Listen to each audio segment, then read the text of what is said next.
Seja bem-vindo mais uma vez aos Ansas e, como sempre, temos um tema extraordinário hoje para lhe apresentar. Vamos falar de nós, isto é, de mulheres, principalmente. E para nos acompanhar, temos a autora de um livro que se chama Sei de Mim e que é a Elsa Rolo, formada em Economia e pós-graduada em Marketing pela Universidade Católica do Porto. Estou a dizer bem, não estou? Sim. Seja bem-vinda. Muito obrigada por ter aceito o nosso convite. É um prazer para todos, e especialmente para os Ansas, falar deste tema tão abrangente que trata no seu livro, mas vamos já saber de que é que se trata. Antes de iniciar a nossa conversa, eu só lhe queria dar aqui um cheirinho, como se costuma dizer, do que a autora tem para nos dizer. Também eu não aguento a vida muitas vezes. Também eu me perco na imensidão dos meus pensamentos e sinto-me vacilar perante a exaustão do negro que me assombra. Porque viver todos os dias cansa. Quem já não pensou desta forma, que se sentiu exausto perante a vida, perante os dias, perante o trabalho, enfim, perante nós mesmos.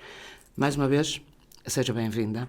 Obrigada, E vamos lá conversar sobre este Sei de Mim, que é um livro grande e penso que está a ser um grande livro. Não posso emitir a minha opinião porque ainda não o li, não é? Mas com certeza que me vou interessar porque o tema é extremamente interessante e é um diário de uma mulher em busca de um sentido.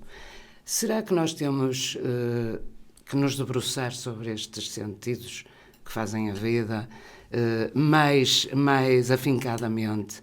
Ou nós andamos por vezes à volta das coisas e não nos preocupamos com certas singularidades, diria eu, noutros casos fragilidades femininas, digamos assim.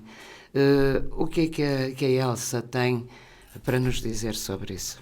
Antes de mais, obrigada, Laurinda, pelo convite. Estou muito feliz por estar aqui. Ótimo, eu também. É uma oportunidade para fazer este livro chegar a mais mulheres e a mais pessoas, porque, como estávamos há instantes a comentar, uma surpresa para mim é que este livro está a ser muito bem recebido pelo público em geral, mas também por homens. Eu estou a receber feedback de leitores que espantosamente estão a ler este livro, quase a devorá-lo, dizem-me que não conseguem parar de o ler e que sentem esta voz, uma vez que é um diário autobiográfico, que retrata a minha vida, que pode ser a vida de todas as mulheres, de muitas mulheres que se estão a identificar com os temas que eu falo aqui, porque na realidade aquilo que eu sinto é que a verdade está neste momento a ser muito posta de parte. Nós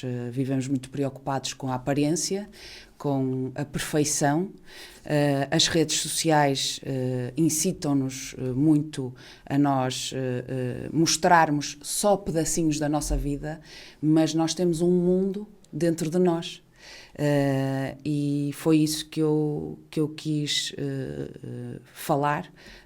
Falei de casamento, de maternidade, de intimidade e desejo, e falei da busca de amor por nós mesmas, porque eu acho que passamos uma vida toda a querer ser suficientes, a querermos provar que valemos alguma coisa, mas sempre numa busca muito exterior. E aquilo que eu descobri ao escrever este livro foi que é dentro de mim, é num caminho de profundidade e de pensamento interno que eu encontro as minhas respostas e que eu encontro um sentido. Sem dúvida. Depende das suas palavras, como é lógico, que nós mulheres temos uma preocupação muito grande em ser mãe, esposa, enfim, filha, neta, por aí fora, companheira, o que se quiser, mas por vezes deixamos a nossa pessoa um pouco desamparada. É isso que quer dizer? E nos esquecemos de olhar no interior e ver realmente aquilo que é essencial para nós. Irá um pouco por aí ou não? Eu acho que há uma pressão avassaladora sobre as mulheres hoje em dia. Eu senti isso na pele, porque eu sempre fui... nunca tive aquele aspecto extremamente magro e elegante, sempre fui uma mulher com formas, redondinha, e com algumas, ora engordo, ora emagreço, e portanto na minha primeira gravidez eu engordei 20 quilos do Salvador, e tive filhos de 2 em 2 anos, portanto tenho 3 filhos com diferenças de 2 anos entre cada um, e notei muitas vezes os olhares das pessoas do ainda estás com barriguinha, ou perguntarem-me num café, num restaurante, num supermercado, 1 ano depois ou poucos meses depois de eu ser mãe, se eu estava grávida. E isso magoava-me profundamente, porque eu queria estar em forma, mas também não acho que seja esta normalização de comentarmos o aspecto dos outros e a forma física das outras pessoas. Portanto, acho que tem que haver uma chamada de atenção para tanto as mulheres como os homens, de não pressionarem as mulheres a estarem sempre completamente perfeitas. E o que é isto de perfeição, não é? E o que é isto de perfeição? Aparente, não é? Essa aparente. Exatamente. Portanto, eu nestas páginas, eu vou sempre questionando determinados preconceitos, seja sobre que nós temos que estar sempre aptas para ter desejo pelos nossos maridos, não é? Que agora também está muito na moda, tens que estar sempre a cumprir, porque senão ele pode olhar para o lado, não é? Portanto, é sempre a pressão sobre nós mesmas, tanto da família como da sociedade, e aquilo que eu sentia sempre que escrevia era: quando as mulheres lerem as minhas palavras, elas não se vão sentir tão sós. Elas vão sentir que todas nós, impreterivelmente, temos as mesmas inseguranças, temos os mesmos medos, temos as mesmas dores e os mesmos anseios. Tem toda a razão, estou inteiramente de acordo consigo, é isso que se passa realmente, e falou aí num ponto que, não parecendo, define muitas vezes certos traumas que se vão criando durante a juventude. Falou no aspecto físico. A Laurinda até trouxe um excerto sobre essa temática que podemos Vamos já abordá-lo então. Eu Sim. só queria dizer o seguinte, é que por vezes não nos apercebemos, como um comentário desses do estás mais gorda, estás tão gorda, ai, tu engordaste muito. Numa jovem, por exemplo, e conheço casos bastantes até, em como isso é deprimente, é uma luta constante por ser uma pessoa dita normal, que não tem nada a ver com isso, e as pessoas nem imaginam o stress que causam. O quanto isso nos marca. E o quanto magoam as pessoas com estas observações. Mas, por acaso, a mulher portuguesa tem uma tendência para essas coisas que é impressionante. Em vez de estar preocupada com o que o ser e o estar é um bocadinho diferente, não é? E isso marca bastante e traz consequências no futuro para essas jovens, principalmente. Eu, que tenho a idade que tenho, também não gosto que me digam certas coisas, é natural, não cai bem, não é? As observações a esse respeito, e acho que na juventude isso tem um peso imenso e que muitas vezes marca para o futuro. Mas vamos ao seu excerto. E é uma coisa que eu tenho ensinado bastante aos meus filhos, se não tens nada de bom para dizer a alguém, não o digas. Se não for um elogio, guarda para ti. Nós temos que começar também nas nossas crianças, porque eu já vejo também uma tendência muito marcada para o apontar o dedo e para a catalogação dos corpos. E, portanto, nós somos todas diferentes, todas temos estruturas diferentes. Eu vivi uma vida e sei que ainda não estou curada. Este livro também foi terapia para mim. Vivi uma vida muito marcada pelos comentários físicos de que sempre fui alvo, e, portanto, quero que estas palavras cheguem às mulheres e cheguem como quase como um cobertor, quase como um abraço quente, dizendo: não estás sozinha, olha para dentro e procura dentro de ti o amor por ti própria, por ti mesma. Porque só quando nós nos conseguimos amar a nós mesmas inteiramente, na nossa sublime imperfeição, é que nós também estamos prontas e inteiras para amar os outros. Exatamente, porque depois essas referências de que estamos a falar fazem tanto mais ou tanto menos efeito conforme a pessoa, conforme o seu estado de espírito, não é? E conforme a sua história. É, claro. Então, começa assim. Sempre que não treino, passo o dia com uma sensação de taquicardia, como se fosse uma fraude, como se estivesse a faltar a um compromisso propositadamente. Estamos sempre a medir-nos e a julgar-nos. Ficamos tantas vezes magoadas com aqueles que amamos por nos dizerem uma palavra fora do sítio. E nós mesmos passamos a vida a ralhar connosco, a sentir que falhamos, a lidar com a nossa própria podridão. Li no outro dia que na Amazónia não há espelhos. Foi num texto de um ator português que passou por uma experiência de quase morte, por causa do culto da imagem e do corpo. Resistiu e sobreviveu ao coma. E depois de se salvar, passou meses a viajar para ver se encontrava, ou se percebia o sentido da sua existência. Descobriu numa das suas viagens à Amazónia que na floresta não existiam espelhos. E isso, que já li há alguns bons meses, tem andado a ressoar na minha cabeça. E se na minha casa eu não tivesse espelhos? Como seria a nossa experiência se deixássemos de ter noção do nosso aspecto físico? Se deixássemos de nos preocupar com o volume e o peso do nosso corpo? Seríamos mais genuínos? Será que olharíamos mais para o que trazemos dentro? Para o que realmente importa? Acredito que sim. Imagino que seríamos mais leves, mais despreocupados e viveríamos mais tranquilos, sem tanta pressão para atingir a melhor versão de nós mesmos. Esta expressão dá-me náuseas, é vazia e perigosa, de tanto que é usada como frase motivacional. É verdade.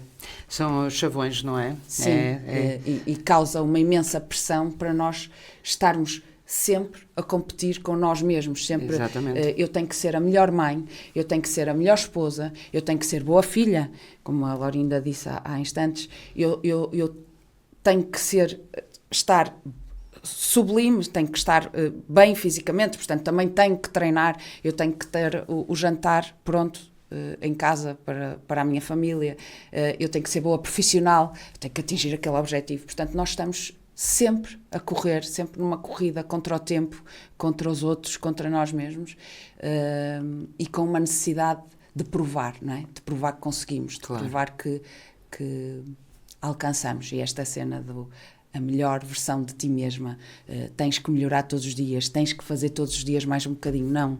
Nós podemos aceitar a nossa dor, nós podemos aceitar que somos frágeis, e eu quero que as mulheres deixem de usar máscaras, quero que as mulheres se mostrem autênticas, reais, vulneráveis, que possam também dizer: eu não estou bem, eu preciso de ajuda, eu estou a sofrer, custa-me muitos dias, custa-me ser mãe, muitas vezes não tenho vontade de ser mãe, também falo sobre isso, porque ser mãe é irreversível.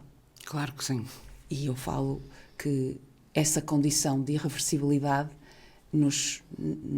por vezes, nos sufoca. Exatamente. Nós vamos ser mães até morrermos. Claro. Eu digo aqui que não há um cartório para nos divorciarmos da maternidade. Exatamente. E muitas vezes, quando os meus filhos estão a chegar a casa às 5 da tarde, ou vai o Rui buscá-lo, que é o meu marido, buscá-los, e eu sinto que o dia ainda não me chegou, que eu estive a trabalhar e que não tive ainda tempo para mim, tempo para refletir, tempo para fazer alguma coisa que gosto, ou para me sentar no sofá sem pensar em nada.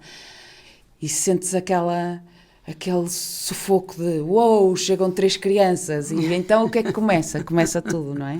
Começa a rotina dos banhos, dos TPCs, e do eu não quero, porque as crianças eles também são seres pequeninos, não é? Também têm vontades e querem brincar, e querem estar e ser. E nós estamos sempre no mundo do fazer. Exatamente. Então o sei de mim traz-te para o mundo do ser e não ter de estar constantemente a fazer. Só desfrutarmos daquilo que pensamos e daquilo que sentimos, que também é importante. Há uma mudança na sociedade, a partir de uma certa altura, uma mudança grande, na sociedade geral. Os pais deixam de fazer um acompanhamento muito de muito perto com os filhos. Há pais que só veem os filhos à noite, outros nem isso, porque são pessoas que se levantam muito cedo e não têm de dormir, logicamente, e os filhos, com as atividades que têm, chegam a casa para jantar, muitas das vezes, e aquele elo de ligação existe, isto existe, e não é em pequeno número. Acha que também, por causa disso, acha, e com certeza que vai concordar, essa falta de ligação pai-filho, mãe-filho, nota-se mais nos pais até, que também potencia um certo crescer sem estaca, isto é, não estar presente sempre que é necessário. Não estou com isto a dizer que os pais são desinteressados, não é isso. A própria vida é que obriga a que, exatamente, a que tenham de fazer escolhas e por vezes nem são as escolhas que mais gostariam de fazer, mas a verdade é que acontece. Nós sobre isso, quando eu tive o primeiro filho, portanto, eu tive que fazer tratamentos de fertilidade e também menciono isso para engravidar dos meus 2 primeiros filhos. Portanto, eu trabalhava num banco em Lisboa, era responsável internacional por um departamento imobiliário de um banco e a minha vida era passar o tempo em aeroportos e em viagens. Eu chegava a estar 2 semanas seguidas fora do país, depois estava aqui há algum tempo a acompanhar os investidores e fazia conferências lá fora para atrair investimento estrangeiro para imobiliário. Era uma vida maravilhosa, eu adorava o que fazia, era muito feliz naquilo que fazia e muito apaixonada, mas não se coaduna com uma família, claro. Pelo menos com a minha visão de família e de ser mãe.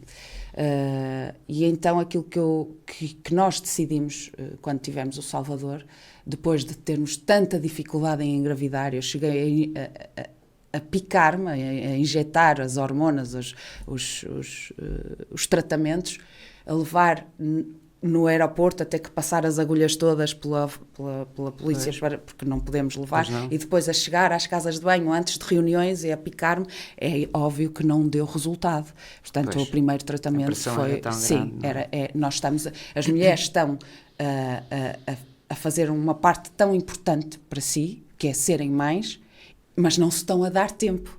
Claro. Então eu descobri que para tratamentos de fertilidade existe uma baixa que é paga a 100%. Isto também é importante porque as mulheres têm vergonha de dizer que são inférteis.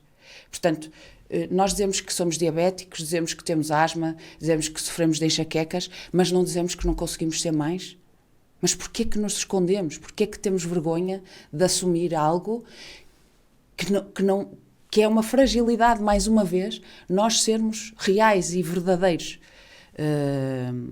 O meu livro, Laurinda, é sobre a verdade, portanto eu não tenho pudor nenhum em despir-me e em mostrar, neste caso, a minha verdade.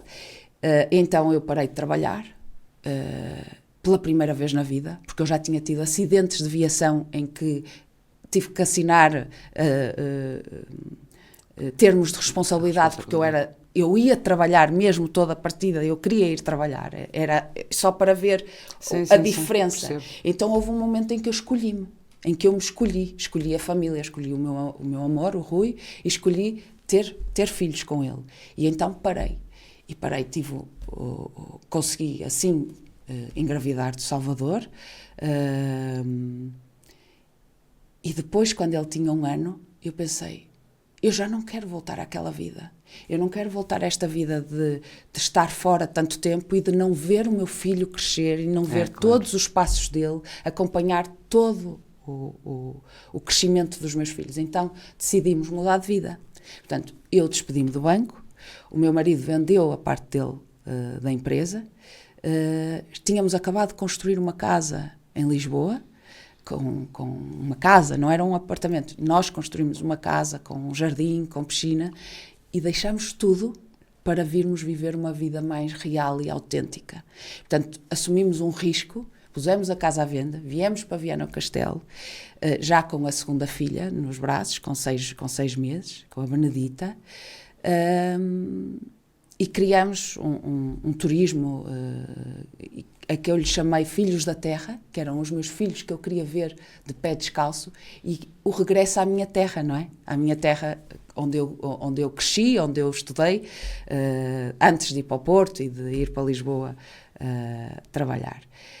E, portanto, a nossa opção e a nossa decisão foi sempre termos tempo para os nossos filhos. Eles começaram a andar todos no infantário por volta de 3 anos, mas eu fiquei em casa a cuidar deles. E nós, antes deles irem para a escola, as manhãs eram passadas os 5.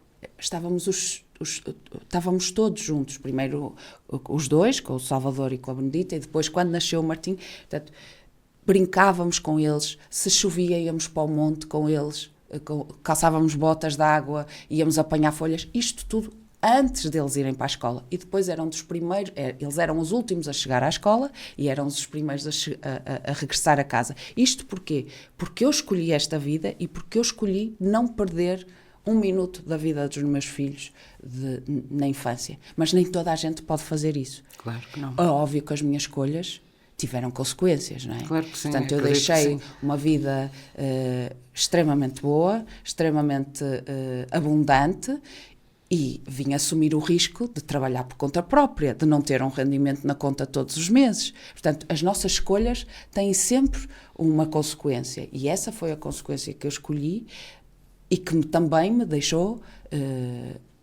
muitas vezes, muito em baixo, porque tinha saudades, porque tenho, muitas vezes ainda tenho saudades de uma vida mais agitada, daquela adrenalina que é fazer negócio, mas entretanto eu comecei a sentir que eu estava bem, era para dentro, era no meu mundo e a refletir sobre quem eu sou. Foi aí que eu comecei a descobrir-me, a começar a viver uma vida muito mais calma e em contacto com a natureza e com a minha essência, com a minha alma. Sim. E aí engravidei naturalmente do Martim. Portanto, eu chamo ao Martim o milagre, e é o milagre de nós nos escolhermos a nós e de escolhermos viver segundo aquilo que é o nosso propósito, que é aquilo que realmente está na nossa essência. A minha essência são os livros, é escrever, é pensar, é refletir e é ajudar as pessoas a verem-se a elas mesmas. Muito bem. E ainda bem que o resultado foi o mais agradável possível, não é? Valeu a pena, o que interessa, não é? Apesar de realmente deixar aquilo que gostava de fazer, compreendo-a perfeitamente. E às vezes é necessário. Sim, e ainda falando que acabei por me perder um bocado no raciocínio sobre o tempo que nós temos para as crianças, eu preocupo-me mesmo muito. Nós temos um estilo de vida mesmo muito virado para a família, tanto eu como o Rui abdicamos também ao fim de semana de muitas coisas para estarmos presentes em família. Não somos...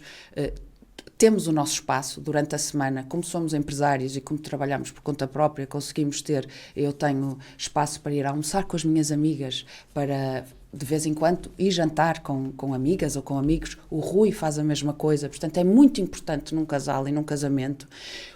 Os nossos filhos são prioridade, mas há uma coisa que eu quero deixar bem claro, que a pessoa que eu mais amo primeiro é a mim mesma, depois também amo muito o meu marido e é com ele que eu sei que vou passar e que eu espero passar até ao final dos meus dias, e os nossos filhos não podem ser um entrave a tudo isso, com certeza. Um entrave e as pessoas viverem só para os filhos e esquecerem-se do casamento, esquecerem-se da relação e esquecerem-se delas mesmas. Eu digo sempre aos meus filhos, quando vamos, muitas vezes eu e o Rui vamos ter um encontro, ou saímos à noite e eles ou ficam com um babysitter ou ficam com alguém, com os meus pais ou com tios ou com quem possam ficar, ou com os meus sogros.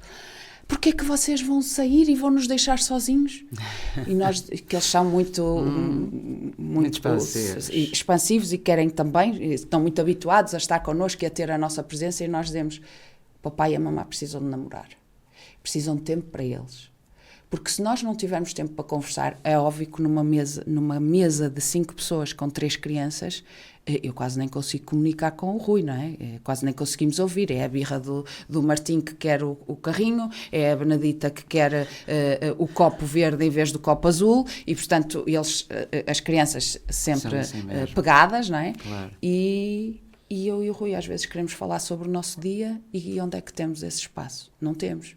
Então, todas as semanas, ou todos os fins de semana, ou durante a semana, se conseguimos, temos tempo para almoçar, para estar a dois, para conversar, para dizer o que é que nós sentimos, o que é que tu sentes, como é que tu te sentes, como é que tu te vês, quais são os teus planos, o que é que estás a sonhar neste momento, o que é que adorarias fazer neste momento, porque nós estamos sempre em constante mudança, nós não somos todos os dias iguais, não. E às vezes pensamos que conhecemos a pessoa que temos à nossa frente, e eu adoro conversas profundas.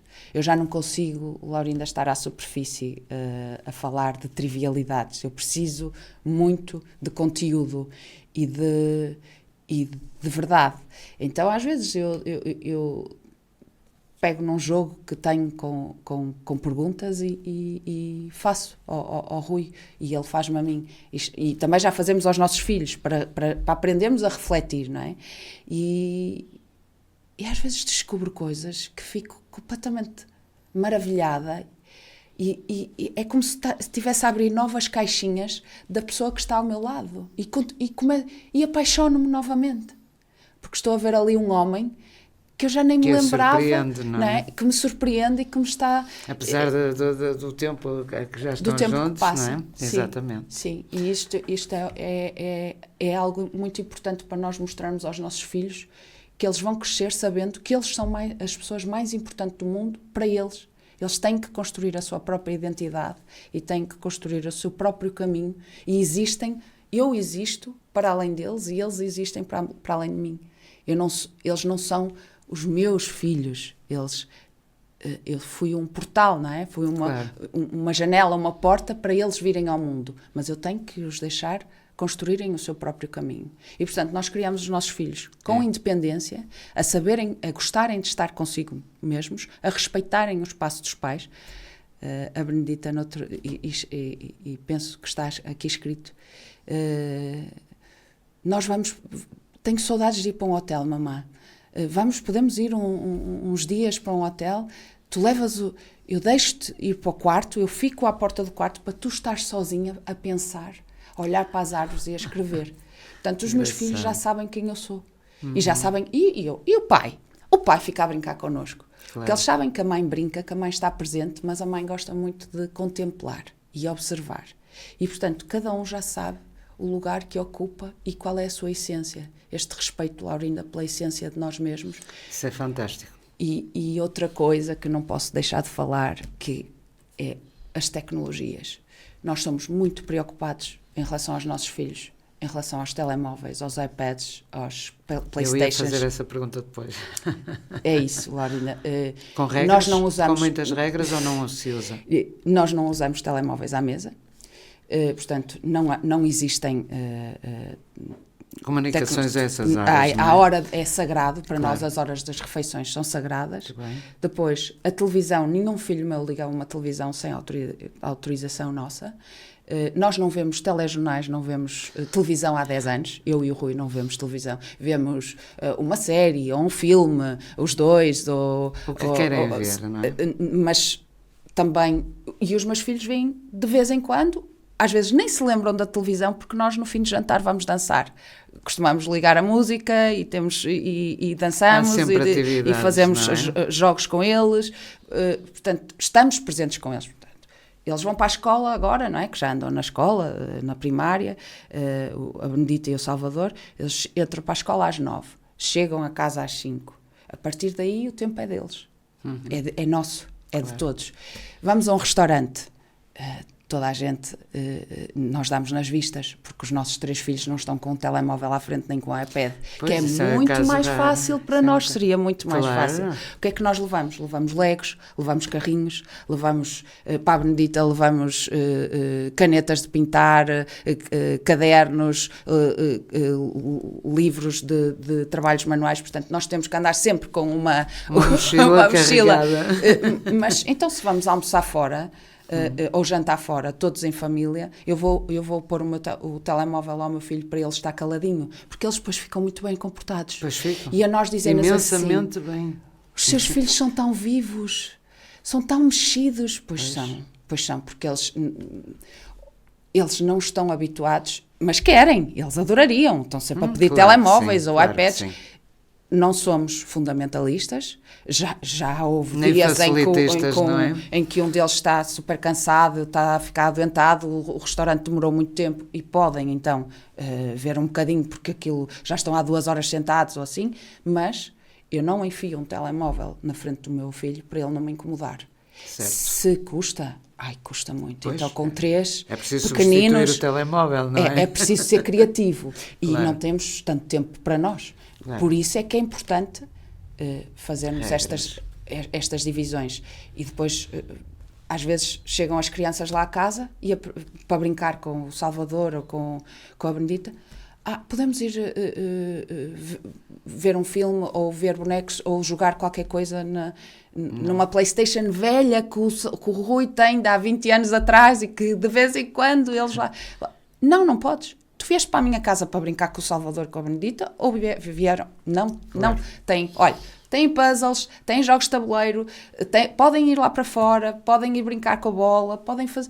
Já notamos nas próprias crianças uma tendência enorme, sim, dificuldade em brincar. Eu alguma vez fui perguntar aos meus pais, estou aborrecida, o que é que eu vou jogar? Eu sabia sempre o que é que eu ia jogar, não é? Eu queria era poder jogar. Nós crescemos em liberdade, agora já não há essa possibilidade e há um medo desmesurado que a criança se magoe, que a criança tenha frio. Eu pergunto aos meus filhos se eles têm frio. Muitas vezes, claro, tenho que ser eu a dizer, não, olha, vai chover, ou veste um casaco, mas se eu vejo que ele está transpirado, ou que ele está com calor, ou se ele está a brincar, porque ele mexe-se mais do que eu, é claro que tem menos frio que eu, e portanto, pode cair no parque. Quando nós os levávamos ao parque, eu sentava-me a observá-los, e se visse que estavam em algum perigo, olha, o seu filho está ali sozinho, deixe-o estar. Ele tem que crescer, ele tem que aprender, ele tem que ser autónomo. Não é? Agora temos esta... É engraçado porque me faz lembrar outras situações em paralelo. Mas, continuando a nossa conversa, daqui a pouco vamos fazer um curto intervalo musical para ouvirem o tema que escolheu e voltamos já a conversar sobre o assunto, está bem? Está, Laurinda. Até já, obrigada. FM. Cá estamos nós outra vez. Se ainda chegou agora à nossa companhia, vem muito a tempo de saber que estamos a ter uma conversa interessantíssima com Elsa Rolo, que nos traz uma experiência de vida e um livro que fala dela e por ela também, e que se chama Sei de Mim, portanto está tudo dito, não é? Para bom entendedor, meia palavra basta. É o diário de uma mulher em busca de um sentido. Quantas mulheres não há em busca de tantos sentidos e que precisam muitas vezes de uma conversa como esta para redefinirem, se melhor dissermos, certos conceitos e certas opções de vida, sei lá. Nunca é demais ouvir os outros e conhecer a sua experiência. Claro que é um livro que aconselho, embora eu ainda não o tenha lido, mas já vi que tem muito substrato que me interessa, sinceramente. Fala de uma mulher e das mulheres no geral, no fundo. Acaba por falar de todas as mulheres e com certeza que encontrará um pedacinho de si, seja onde for, nestas palavras que este livro nos oferece, e com certeza fará uma coisa que é importantíssima para as mulheres e para toda a gente, é pensar um pouco no nosso papel na sociedade, na família, na maternidade, na profissão, enfim. Não faltam sítios para enunciar e deixa ao seu cuidado depois estabelecer essa relação com o que lê. Mas voltando então à Elsa Rolo, que tenho muito gosto em ter connosco hoje no Usanças. Fiquei a saber há pouco que esta senhora casou-se há 8 anos, certo? Sim. Mas há uns dias casou-se pela igreja. Sim. Nós já estamos juntos há 10 anos e tínhamos casado pelo civil enquanto eu ainda estava grávida do Salvador. Mas o Rui já me tinha pedido, feito vários pedidos de casamento e eu disse a todos que sim, só que fui adiando porque aquilo que eu queria era que os meus filhos estivessem presentes no meu casamento. E, portanto, nesta altura em que eu sei que já estão todos com idades para ter memórias, decidi, mais uma vez, escolher-me e escolher-nos e não pensar nos ses e no dinheiro que íamos gastar e em tudo, não é?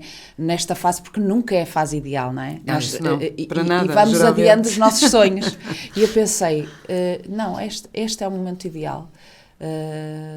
Para mostrar aos meus filhos e acima de tudo para mim e para o Rui, dar-lhe esta alegria de fazermos a festa e celebrarmos a nossa união também de uma forma com mais uma cerimónia com significado e com conteúdo. E o que nós fizemos foi convidámos as pessoas mais importantes da nossa vida, foi uma cerimónia intimista e fizemos uma grande festa com os nossos filhos presentes e eles vão lembrar-se para sempre do dia em que os pais casaram. Exatamente. E para mim faz muito sentido, muito mais sentido ter casado agora.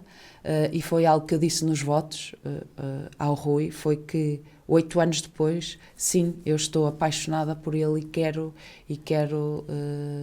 continuar a manter essa paixão. Quero continuar casada com ele, porque agora sim, agora temos uma casa que somos nós é que somos ele é que é o meu lar, ele é que é a minha casa, e temos pilares assentes, não é aquela coisa de acharmos que um casamento é tudo bonito e é tudo fácil. Não, um casamento dá muito trabalho, um casamento, amar é muito difícil, porque eu sou um ser independente, o Rui é outro ser independente e nós temos que casar, lá está, as nossas divergências, casar as nossas opiniões e as nossas identidades. E, portanto, o que eu sinto é que um casamento é uma construção constante. Nós temos que estar, e comparo muito o amor às estações do ano e à agricultura, que é... há o inverno numa relação, as tempestades, a dor, a vontade de ir embora, a vontade de partir. Depois há o verão, em que está tudo bem, há a primavera, o outono. E como um agricultor, nós devemos cuidar da nossa flor, regar a nossa relação, alimentá-la, dar-lhe amor todo o ano. Não é só quando está tudo bem. No contrário, é muito difícil. E mais uma vez eu sinto que nas redes sociais e em tudo que nós vemos só vemos coisas muito perfeitas e muito bonitas. As pessoas só escolhem mostrar a perfeição e a beleza e o estar tudo bem. E o resto todo lá atrás, não é? Às vezes tiramos uma fotografia e pomos no Instagram, estamos todos bonitos e todos apaixonados e atrás ao almoço estivemos a discutir e estamos zangados e se calhar nem vamos dormir juntos, não é? E portanto, o que eu sinto é que é preciso falar que um casamento é uma construção constante e é um investimento constante e deve ser algo em que nós... para que nós olhamos, não é só pensarmos em trabalho, só pensarmos nos nossos filhos, só pensarmos nas coisas que estão a correr mal, é pensarmos, está aqui uma pessoa que é o meu companheiro, que é o meu melhor amigo e que é uma pessoa que eu quero ter ao meu lado. Portanto, como correu o teu dia hoje? Como é que tu te sentes? O que é que eu posso fazer para tu te sentires melhor? Isso é tão simples e custa às vezes tanto fazer, não é? É tão difícil, é muito, muito difícil.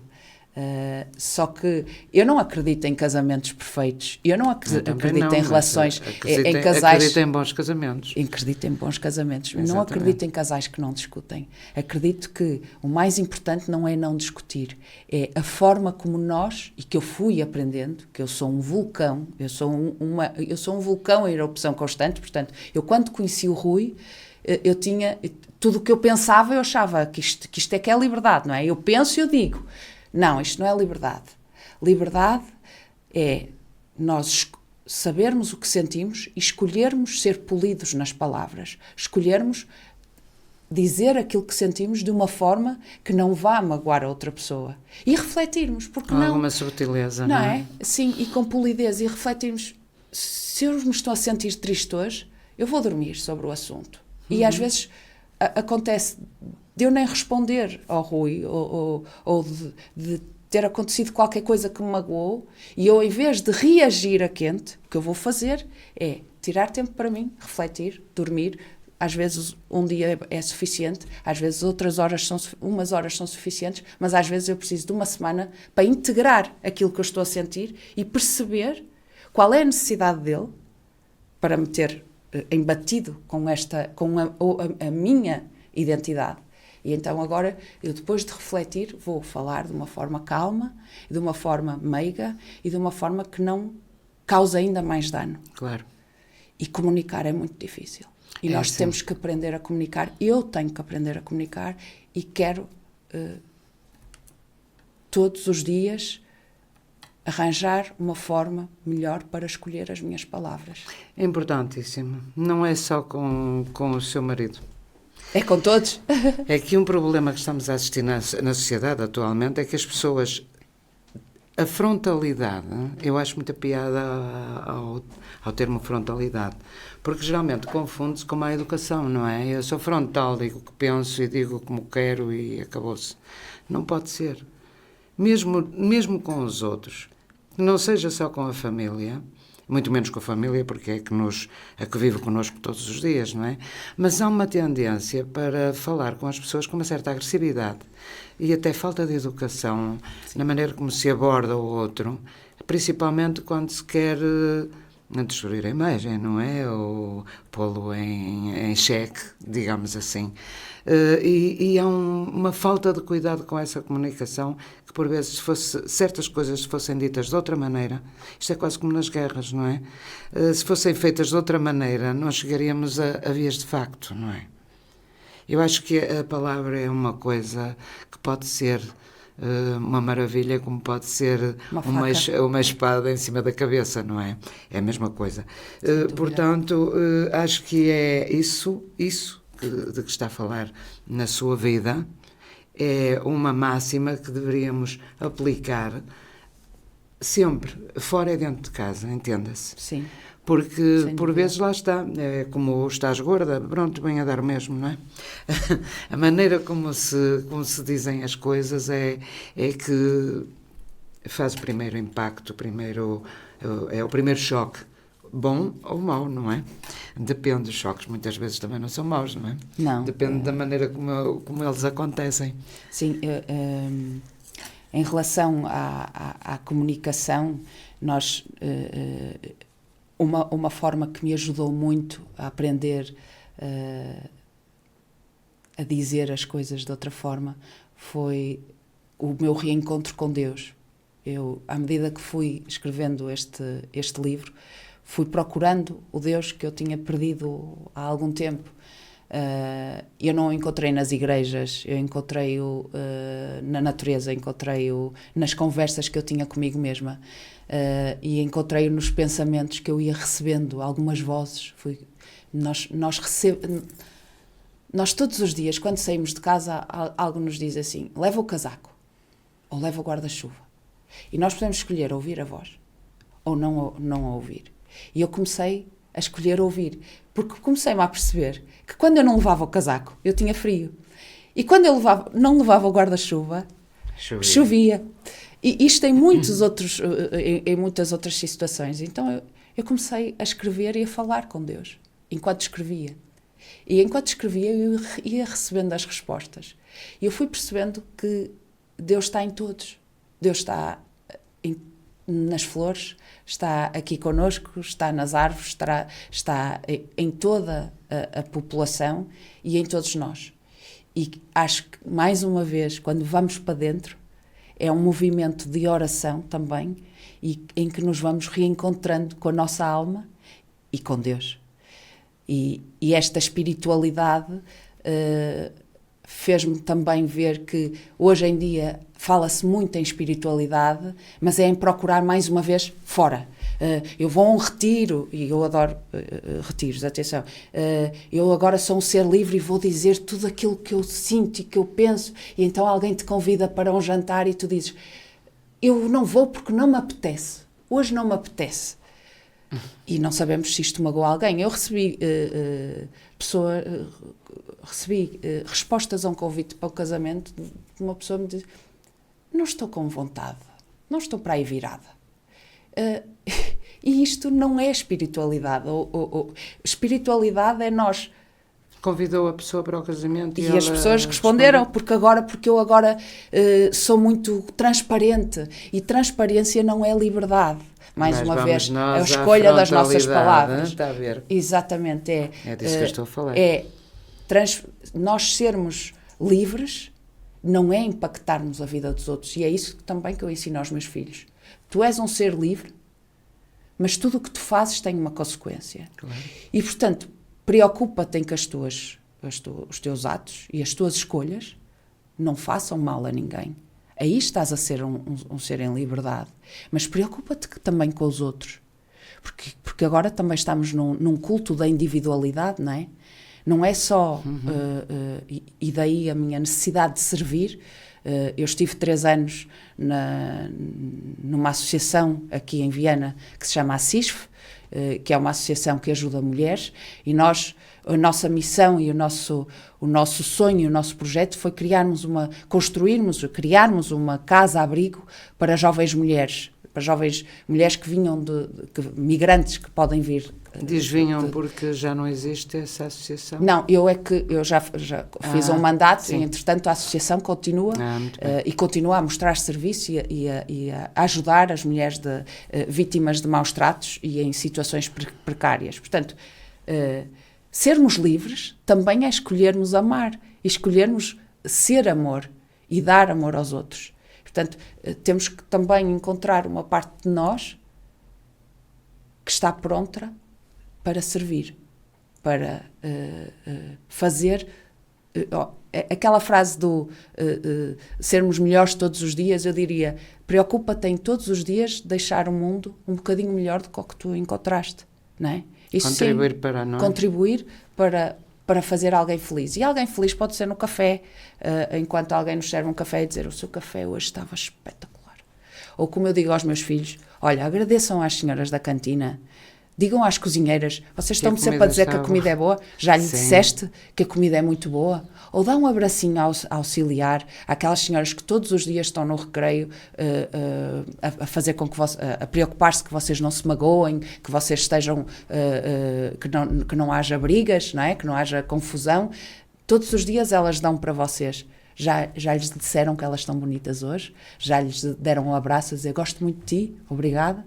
Portanto, começa nos nossos filhos. Começa cedo isso tudo. Sim, e começa eu estou sempre a pegar em coisas para levar para associações ou para dar, e escolho com os meus filhos todos brinquedos para eles. Eu digo-lhes, escolham brinquedos para oferecer no Natal a outras crianças que não têm. E eles, lá estás tu, mamãe, sempre com o partilhar, sempre com o dar. Eles custam-lhes um pouco. Mas temos que praticar mesmo que o desapego. E a nós também nos custa, ele, não é? Claro. Claro que sim. E a nós também nos custa, mas eles, quando forem mais velhos, eles vão saber que a mãe dizia e o pai diziam, isto é um objeto, isto é uma coisa. Pode ter um valor emocional, sim, mas desapega-te e faz outra pessoa feliz. Claro. Isto é muito difícil. Nós normalmente damos as coisas que não precisávamos, não é? Ou que não queremos, ou que já estão a embaraçar. Mas darmos o nosso tempo, como eles viram a mãe sempre a abdicar do seu tempo e para dar aos outros. Claro. E na realidade eu não estava a dar nada, eu estava a dar a mim mesma, porque eu estava a aprender e eu estava a alegrar-me e a sentir-me muito mais cheia e a sentir que a vida tinha muito mais sentido quando eu vejo que estou a contribuir e que estou a ajudar outras pessoas. Nem que seja um bocadinho de cada vez, vale sempre a pena. Todos os dias. É verdade. Eu sei que continua, de certa maneira, ligada às mulheres. Sim. Não só pelo livro, mas por uma associação que se chama Amplitude, um clube. Um clube de mulheres. Como é que funciona? Diga-me lá. Eu já tenho há alguns anos, lá está, quando regressei a mim, quando mudei de vida há 8 anos, eu comecei a interessar muito pelo tema do sagrado feminino, da nossa autoconsciência e o autodesenvolvimento lá está, de todas nos juntarmos e fazermos umas pelas outras. Porque e eu sofri isso até na primeira metade da minha vida, que é a ideia de que as mulheres competem entre si e que somos todas, que uma mulher brilhante... E não competem? Eu quero acreditar que não é? Eu sei que competimos, mas eu eu acredito num mundo em que as mulheres se sentem expandir ou ampliar, daí o nome do meu clube, do Amplitude, que eu sinto que elas sentem brilhar mais no meio de mulheres brilhantes. Portanto, eu sempre dei muito nas vistas. Que as outras sejam um motivo para elas melhorarem, não é? Sim, quando encontro uma mulher inspiradora, parece que renasço. Ou seja, eu adoro beber conhecimento de outras mulheres e de outros homens. Claro. Mas a minha missão e o que o meu coração me chama, o meu chamamento é ajudar mulheres a encontrarem o caminho de regresso a si. E através do Amplitude, o meu sonho é criar uma comunidade de mulheres de todo o mundo que se conectem através de experiência e sabedoria partilhadas. Portanto, nós estamos a assistir a um movimento muito grande de expatriados, ou seja, de mulheres de todas as nacionalidades que estão a chegar ao nosso país. Portanto, o nosso país, Portugal, está-se a tornar o berço também do mundo, não é? Da humanidade. Estamos a ter muita gente que traz novos saberes, novas culturas, novas tradições, novas experiências. E o que é que nós fazemos? Cada um está no seu cantinho, não é? Na sua bolha. Os portugueses estão com portugueses, os franceses estão com franceses, os russos estão com russos, os ucranianos estão com ucranianos e não nos misturamos. E eu acredito na multiculturalidade. E acredito eu também acredito nela. Quando nós abrimos os nossos horizontes, porque é que as pessoas viajam? Não é para alargar os seus horizontes, claro. Não é para aprender. Então nós estamos com a oportunidade de aprender com estas mulheres que estão a chegar e em troca o que é que lhes damos? Damos-lhes integração. Portanto, quando chegamos a um país, tudo é novo. Precisam de creches, de infantários para os seus filhos, precisam de escolher um médico, precisam de saber qual é a pessoa de confiança para procurar em casa, para arrendar em casa, quais são os bons restaurantes, o que é que se faz aqui em Portugal, o que é... Também saberem as nossas culturas, claro. As nossas tradições. É um processo de aprendizagem também. E nós podemos ajudá-los a integrar-se na nossa comunidade e a sentirem-se em casa. Porque um estrangeiro, quando não se integra na comunidade, nunca se vai sentir em casa. Pois não. E nós podemos fazer este movimento. E o meu clube é sobre isso. É sobre nós criarmos uma comunidade de mulheres onde tu podes encontrar a tua próxima melhor amiga, a tua próxima sócia, um investidor para o teu negócio, clientes. Tu podes encontrar e viver experiências com significado. Exatamente. Ou seja, os nossos encontros são muito intimistas também, são pensados e desenhados ao pormenor, ao detalhe, desde que tu entras até que tu sais, para estabeleceres conexões com as outras pessoas que lá vão. Ou seja, a nossa língua principal em que comunicamos é o inglês, mas há sempre pessoas de várias nacionalidades, há portugueses, portanto, eu não me sinto à vontade com o inglês. Não posso ir ao clube, não posso ir ao encontro do Amplitude, não podes e vais. Por um lado, se não costumas praticar, tens uma oportunidade para praticar o inglês, que é uma língua universal, mas por outro, vais encontrar outras pessoas com quem comunicar e tu vais-te ligar. E depois dos nossos encontros, tens que fazer o trabalho de casa, não é? Tens que pegar no telefone e a mulher ou as pessoas que te interessaram, que despertaram em ti qualquer coisa, convida-as para um almoço, convida-as para um café, convida-as para a tua casa, acolhe-os, estabelece relações novas e ao estabelecer relações novas vais aprender mais coisas, vais saber mais de ti, porque nos nossos encontros nós partilhamos aquilo que nós somos. Estão desenhados para nós nos tornarmos vulneráveis, nós tirarmos as máscaras, não é? Mais uma vez, e sermos nós mesmos. Ali tu podes ser tu mesma e vais ver que todas as mulheres que estão à volta da mesa sentem o mesmo que tu, sentem as mesmas ansiedades, as mesmas inseguranças, os mesmos medos, ou então te vão ajudar a sentir-te de outra forma e te vão apoiar. É isso a amplitude. Isso é uma perspectiva interessante, sim, porque o que acontece é que as pessoas chegam a um país, não quer dizer que seja Portugal, mas aqui sabemos que é assim, as pessoas são um bocado deixadas à sua própria liberdade ou não, não é? E à ocasião, no fundo. O que acontece, acontece.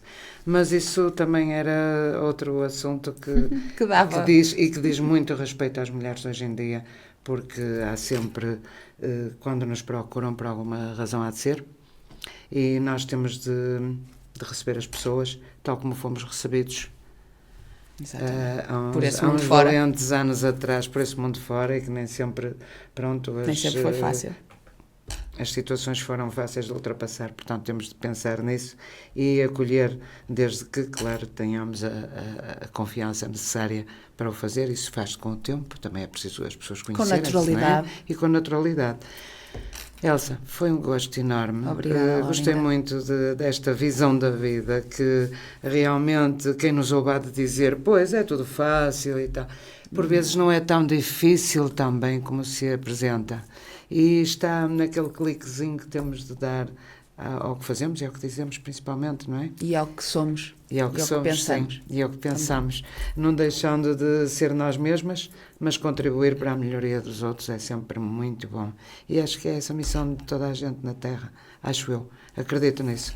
Portanto, esperando pelo próximo Sei de Mim, ou não, pode ser Sei dos Outros. Eu já estou a escrever outro livro. Sim, eu imaginei. É por isso que estou a falar. Não sabia, mas imaginei. Portanto, esperando pelo próximo, que vou ler com certeza, dentro de dias já lhe dou feedback, sim, quero saber o que achou. Sempre. E espero que realmente tenha uma vida feliz, que é o que todos desejamos. Eu não desejo mais nem menos do que o que desejo para mim e para toda a gente. E uma vida com sentido, sim, sobretudo isso. E espero realmente que a gente se encontre várias vezes por aí. Não sei se vive em Viana. Sim, vivo. Portanto, é fácil a gente encontrar-se e tomamos um café, café amigo. Sim. Está bem? Obrigada, Laurindo. Tudo Obrigada melhor para si e muito sucesso para o seu livro, que já está a ter. E quanto a nós, já sabe, também lhe desejo uma boa semana a si e a si que nos está a ouvir desse lado. Marcamos encontro para a próxima segunda-feira, para o próximo sábado, com outro tema, com certeza interessante também, e que o fazemos sempre a pensar em si, porque a sua presença é sempre valiosa. Sem a sua presença, isto não seria a mesma coisa. Fique bem. FM